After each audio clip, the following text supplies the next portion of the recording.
हे guys, good morning. Hello. म्हटलं रोज रोज काय तुम्हाला माझा डेली ब्लॉग दाखवू, शॉर्ट्स व्हिडिओ.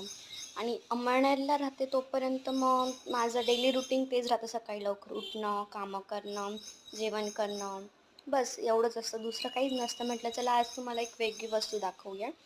आणि मी जळगावला गेली का तेव्हा माझे नवीन नवीन असतील शॉर्ट व्हिडिओ, पण आत्ता माझ्या घरात तर एवढंच असतं. चला तुम्हाला एक नवीन वस्तू दाखवते, या. हे बघा, मी ही डिश तयार केली. अशा मी 6 तयार केलेल्या आहे. याचा बनवण्याचा उद्देश म्हणजे ही रक्षाबंधनला गिफ्ट देणार आहे. पप्पा आत्यांना देणार आहे आणि हार्दिक बहिणींना देणार आहे, दीदी त्यांना. तर अशा मी 6 तयार केल्या. कशा वाटल्या मला कमेंट करून नक्की सांगा. बघा, हे पडून गेलं.